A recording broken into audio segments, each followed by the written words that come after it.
앞트임 보건 수술을 중점적으로 하고 계신데 어떤 계기가 있으셨나요? 네, 섬세한 테크닉과 미적 감각까지 필요한 여러 가지 눈 수술에 대해 매력을 느껴 수술을 해오다 보니 자연스럽게 재수술 환자를 자주 만나게 되었습니다. 잘못된 수술은 단지 외모에 대한 스트레스뿐만 아니라 정신적인 부분까지 크게 영향을 준다는 것을 느끼고 풍부한 수술 경험을 갖춘 수준 높은 재수술 클리닉이 필요하다는 것을 느끼고 시작하게 되었습니다. 앞트임 보건 수술을 원하는 환자에게 특별히 느끼시는 뭔가가 있나요? 보통 첫 수술 때는 구체적으로 말하지 않고 그냥 맡겨요, 사람들이. 근데 재수술 때는 환자들이 직접 자세하게 말합니다. 이번이 마지막 수술이고 싶어요. 이게 무슨 노래 가사 같이 똑같이들 많이 얘기합니다. 그만큼 간절하게 신중한 마음으로 재수술 병원을 찾습니다. 그런데 재수술 병원이 여기다라고 선택하는 것은 정말 쉽지 않아요. 모든 병원이 가보면 다 잘한다고 얘기하지 못한다고 얘기하지 않거든요. 어쨌든 저와 인연이 되는 환자에게 모든 노하우를 동원해서 마지막 수술이 될 수 있게 최선을 다한답니다. 그럼 문제가 생기지 않게 앞트임 수술을 처음 할 때 미리 고려해야 될 사항들이 뭔가요? 앞트임 수술은 몽고주름을 개선시키거나 눈의 가로폭을 넓혀서 눈매를 보다 또렷하고 시원하게 만드는 것이 목적이에요. 하지만 앞트임 후에 다 똑같이 생긴 강남 언니가 되지 않으려면 어떤 정도의 앞트임이 내 얼굴의 개성에 가장 잘 맞고 내 장점과 아름다움을 돋보여줄 수 있는가에 초점을 맞춰서 생각을 일단 해야 돼요. 결국 성형수술은 예뻐지고자 하는 게 목적이지 얼마나 많이 트냐 시합을 하는 게 아니기 때문이에요. 이런 부분들은 정말 많은 경험을 쌓기 전에는 당연히 힘들 수밖에 없는 부분입니다. 그래서 무엇보다 수술 의사가 그 분야에 수술 경험이 많고 미적 감각도 갖고 있어야 하겠죠. 사람의 눈은 조금씩 모두 다르고 피부와 인대 근육이 눈을 깜빡일 때마다 서로 상관관계를 이루며 움직이기 때문에 그 움직임에 의한 변화와 그 변화로 인한 수술의 모습과 흉의 영향까지도 꿰뚫어 보는 것이 중요합니다. 이런 부분은 아무래도 환자 본인이 판단하기는 어려운 문제라 전문가가 알아서 해줘야 할 부분이에요. 왜 환자들은 앞트임 수술 후에 다시 보건을 원하게 되나요? 보건을 생각하는 환자의 공통된 요구사항은 크게 세 가지입니다. 첫째는 싸나워진 인상 개선, 둘째, 나이 들어 보인다. 셋째, 성형수술을 많이 하지 않았는데 이거 하나로 많이 한 사람처럼 보인다입니다. 그 외에 흉이나 눈시림, 안구건조, 없던 주름이 생긴 경우도 있고 드물게 안검 외반까지 되어 실생활이 어렵게 된 심한 경우도 종종 있습니다. 그동안 수술을 하시면서 보건을 원하는 이유 중에 가장 비중이 높은 경우는 어떤 건가요? 보통은 과하게 앞트임이 된 후에 누오 빨간 살이 많이 보이고 부담스러운 인상이라고 느껴 복원을 하게 돼요. 하지만 실제 과하게 트임이 이루어진 것도 있지만 전체적인 밸런스를 고려하지 못해 과하게 보이는 경우도 있어요. 그렇다면 앞트임 보건이 필요한 사람은 다 잘못된 수술이 원인인가요? 무조건 잘못된 수술이라고 하기는 어렵습니다. 제가 흔히 환자에게 기술의 실패가 아니고 예술의 실패이다란 말을 합니다. 즉, 수술은 잘 됐는데 예쁘지는 않은 거예요. 물론 기술의 실패도 흔히 있는데 우리 눈의 피부나 구조들은 다른 부위에 비해 아주 얇고 섬세한 구조로 되어 있고 자주 움직입니다.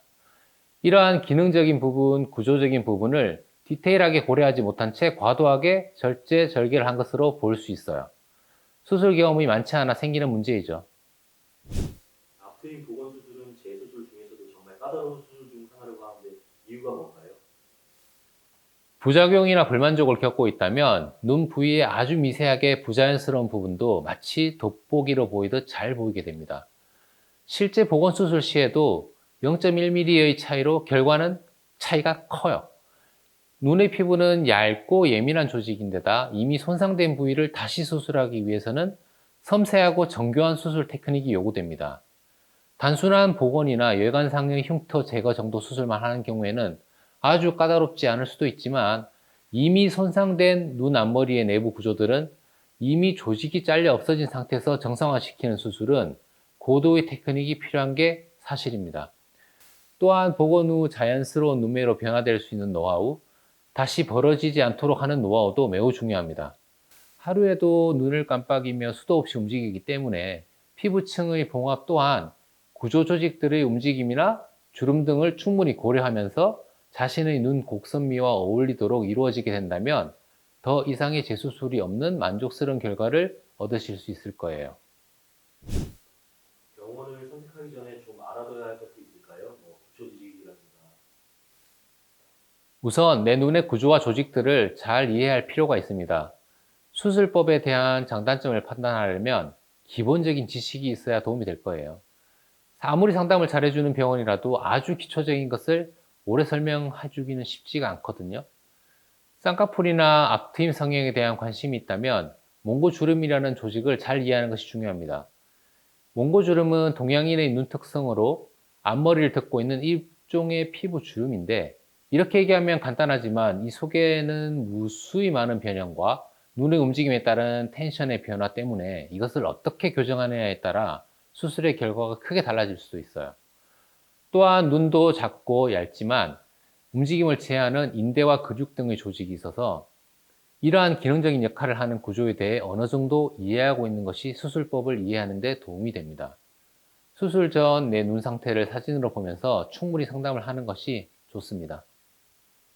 앞트임 후에 흉터에 대한 고민이 많던데 보건 수술로 완전히 해결이 가능한가요? 보건 수술할 때도 또 흉터가 생길 가능성이 있나요? 앞트임 때 만들어진 흉터를 최대한 복원하기 위해 속재근을 해서 구조를 복구하고 그에 따라 정상적 구조 위에 새로운 조직의 생성을 유도함으로써 기존 흉터 재생을 최대화하고 있어요. 의학적으로 흉을 모두 없앤다는 것은 잘라내서 없애야 하는 것인데, 이 부위의 흉은 다른 부위와 다른 면들이 있어요. 잘라내고 나면 더 심하게 남게 돼요. 사실 경험이 없는 부병원에서 흉을 잘라냈다가 더 심하게 되는 경우가 많이 있어요. 기존 흉터를 최대한 커버하면서 새로 만들어지는 흉을 최소화하는 게 아주 중요해요. 이건 경험과 수술 시에 조직을 세밀히 순간순간 분석해내는 능력이 아주 중요합니다. 그렇다면 수술 후에 흉터를 빨리 회복시키는 것도 중요할 텐데 어떻게 하면 가능할까요? 모든 수술은 일단 흉터를 만들게 되잖아요. 일단은 생길 수밖에 없는 흉터이지만 봉합 시에 얼마나 철저하게 하느냐에 따라 결과는 많이 달라질 수밖에 없어요. 제 경우는 흉터가 이미 있는 피부의 봉합은 원칙에 충실하되 수술의 노하우가 많이 적용이 됩니다. 정상적인 피부를 봉합하는 게 아니라 이미 앞트임으로 흉이 있는 피부를 다루는 거라서 교과서대로만 진행이 되진 않아요. 정말 섬세한 작업이 필요하고 또 수술 후에 상처가 빨리 재생되도록 PRP, EGF 성장인자들을 사용합니다. 1분 1초라도 자연스럽게 빨리 회복되도록 돕는 것이 제 바람이죠. 기능적인 문제도 없으면서 최대한 자연스러운 결과를 내려면 어떤 수술 노하우가 필요한가요? 일단 이 수술이 본질은 인공적으로 틀어진 구조를 원래의 자연스러운 구조로 되돌려 놓는 데 있습니다. 왜냐하면 수술을 아무리 잘한다 하더라도 인공적으로 만든 구조가 원래의 것보다 완벽하긴 어렵기 때문이에요. 앞트임 후에 불만족스러운 문제나 흉터가 있을 때 이를 피부 표면상 나타난 흉터나 겉보기 모양만을 가리기 위한 목적의 수술이 되어서는 안 돼요. 기초가 튼튼해야 집이 튼튼하듯이 기초가 바로 잡히지 않고 단순하게 피부만 봉합해서 잡아당기면 눈 모양의 변형이 와서 뭔가 이상한 느낌이 배어나오는 것을 피할 수가 없기 때문이에요. 또한 기능적인 문제점까지 개선시킬 필요가 있을 경우에는 이러한 조직의 재건 수술 테크닉은 더 중요합니다. 이러한 요소들의 고려가 부족한 상태에서 복원 수술이 이루어지면 재복원 수술의 가능성 또한 높아지게 됩니다. 원장님의 차별화된 수술법이 있으신가요? 이중 재건이죠. 아마 다들 아실 것 같아요, 이제는. 그리고 타 병원에서 재건하고 이상하게 됐을 때 그것을 다시 교정해주는 리셋 재건을 하게 되는데, 이것은 최대한 그 사람이 원래 태어날 때 가졌던 구조로 돌아가는 데 포인트가 있어요. 그리고 가급적 원래보다 더 이쁘게 원래 가진 몽고 밴드 같은 결점도 보완할 수 있게 재건을 하는 거죠. 원장님을 찾는 환자분들은 어떤 이유로 원장님을 찾아온다고 생각하시나요? 사실 앞트임 복원 수술을 잘한다고 표방하는 병원은 많이 있습니다. 실제 수준 높은 실력을 가진 의사들도 있고요.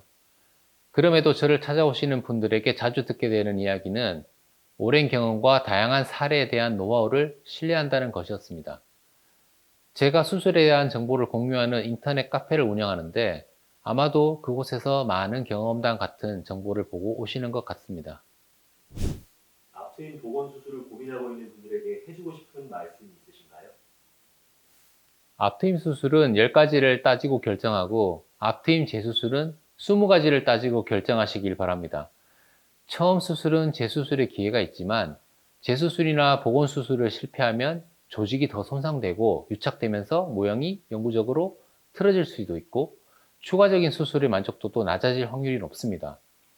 또한 부작용으로 의심되는 증상이 있으면 시간이 무조건 해결해 주지는 않으므로 보건이나 재수술의 골든타임을 놓치지 않도록 초기에 보다 전문성을 갖춘 의사에게 꼼꼼하게 진단을 받아보시길 바랍니다. 일상에서도 최상의 수술 결과를 위해서 노력하시는 부분이 있나요? 앞트임 복원, Z임 같은 수술은 거의 미세 수술 수준의 집중력과 섬세한 수술 테크닉이 필요합니다. 작은 부위를 수술하는 거라 많이 만지작거리면 조직이 상하게 되어 오히려 흉이 많아질 수 있어요. 그래서 최대한 빠른 판단으로 정확한 수술을 하는 게 중요하죠. 그리고 수술할 때 여기서 끝낸다는 악착 같은 마음가짐도 중요합니다. 그래서 수술할 의사의 건강 상태와 컨디션도 매우 중요하죠. 한 분 한 분께 최대한 집중할 수 있게 일단 하루에 2개 이상의 수술을 잡지 말 것을 방침으로 하고 있고 모든 일정은 욕심내지 않고 좀 느긋하게 가려고 노력하고 있습니다. 컨디션을 위한 개인적인 운동이나 관리는 당연히 하고 있죠. 추가로 하시고 싶은 말씀 자연스럽게 해주십시오.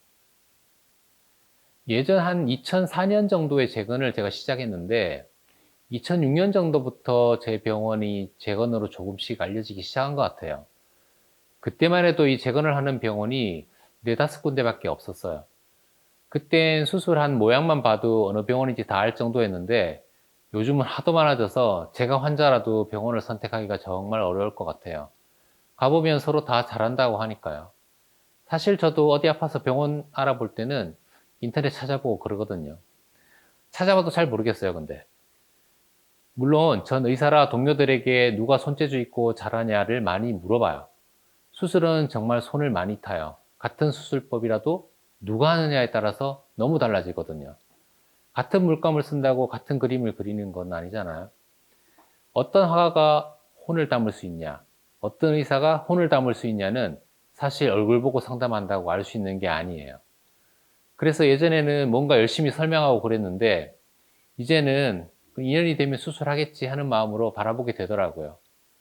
아무쪼록 이 영상을 보시는 여러분께서는 수술이 잘못되는 일은 없어야겠지만 혹시 잘못되더라도 재수술 때는 실력이 좋은 의사를 만나서 좋은 결과가 있으시면 좋겠습니다.